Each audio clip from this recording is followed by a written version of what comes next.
Hi, this is Joey Rasul with another review from Hot Rod Cameras. With me today, I've got the Sony RX10 II, a powerful little super zoom with great video capability.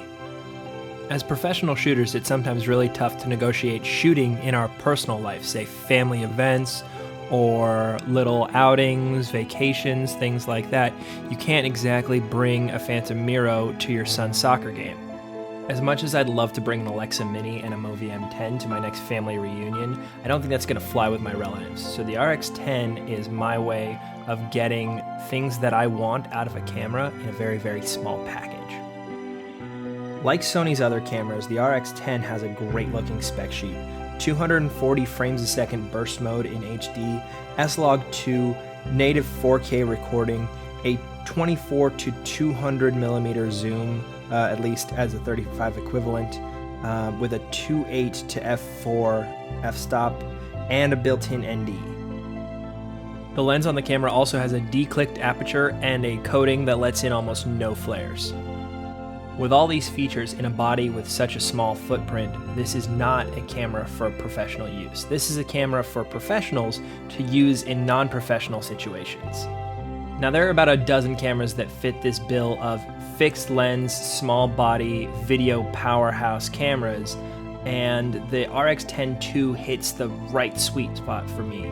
Not like the RX10 III, where I think the 600mm zoom is a little bit of overkill. I've never felt like I needed more zoom out of this camera. I did feel like I needed to get wider occasionally, so it would be nice if there was like an 18, but compared to what else is out there, I think this is the best mix of features at the right price. Why am I so emotional? No, it's not a good look, there's some self-control. Deep down I know this never works. Won't you stay with me so it doesn't hurt? Won't you? Even though they've got a large range of consumer, prosumer, and professional cameras, I think Sony has done the best job of keeping a consistent look across all their sensors.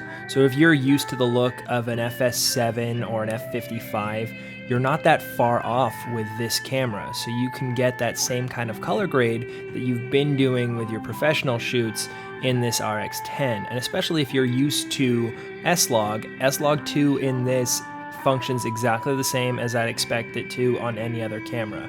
Not like Panasonic, where I feel like I'm dealing with a different V-Log in the DVX versus the GH4 versus the Vericam.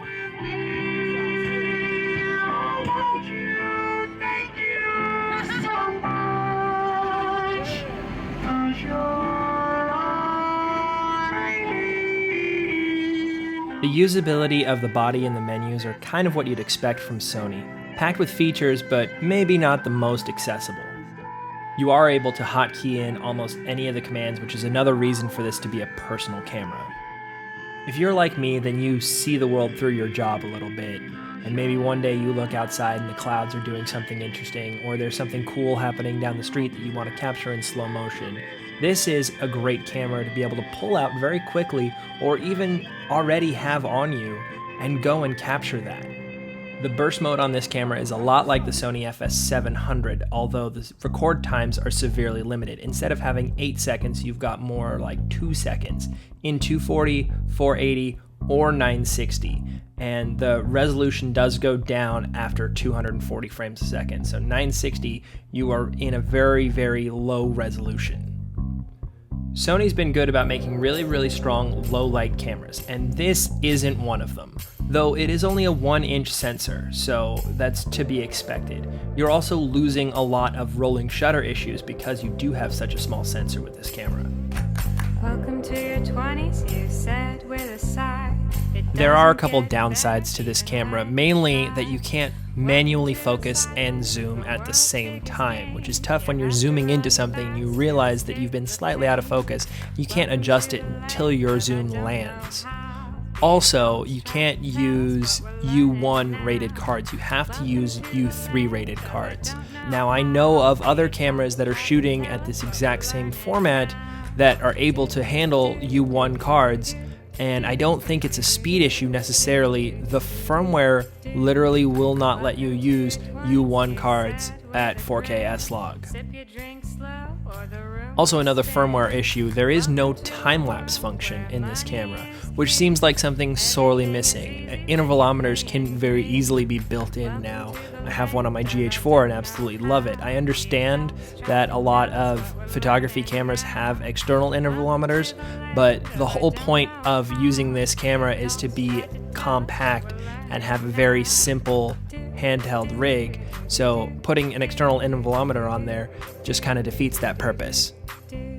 The external units that I do like for this camera, however, are Sony's audio external units. Sony has this great audio capability of passing audio through the hot shoe, so they've developed a whole bunch of accessories that connect directly to the hot shoe, including shotguns, XLR adapters, and all kinds of little add-ons, so you can use professional audio without having to cable through, without having to sync sound, without having to do anything like that. And now you have this upgradability to this camera that you didn't have before. It does use the same battery as the Sony a7S, though it's not as power hungry as those larger cameras. The one thing I have noticed, however, is that a lot of rental houses will put stickers on their batteries so that they know which ones are theirs. And the fit in the RX10 II for the battery is so snug that you can actually jam your battery in there if you have a sticker or something on there. So if you're going to use it for personal use, find another way, mark it at the bottom, put a little pull tab on it or something like that, because it does actually get jammed with that little extra piece of paper. Right out of the camera, shooting S-Log 2 does look very, very noisy, especially in your underexposed areas, but it's such a nice noise that it's very, very easy to take out with any kind of noise reduction software.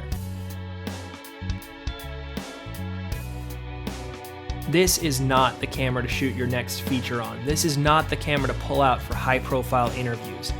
This is the camera you should be using for your younger brother's Kickstarter or for your trip to the Grand Canyon. There are a lot of cameras out there that, for this price point, assume that you don't know a lot about the post-process. This does. This lets you use S-Log. This lets you use higher frame rates. This lets you use all these things that you can take advantage of later on. It has its strengths outside of post too. Having a camera this small and this compact with an internal ND is just genius. It does feel a little bit flimsy in places. It's not exactly the most rugged camera, and putting it in a protective cage kind of does defeat the purpose for it. At the end of the day, all we want are good images with no headache, and if you're shooting for yourself, then this is the camera to do that. If this feature set and price point don't exactly match up with you, then take a look at the rest of the RX line, because I'm sure they have one that does. Thanks very much for watching. For information on Sony's entire RX line, including the RX10 II, check out Hot Rod Cameras. Why am I so emotional? No, it's not like I'm locked, there's some self-control.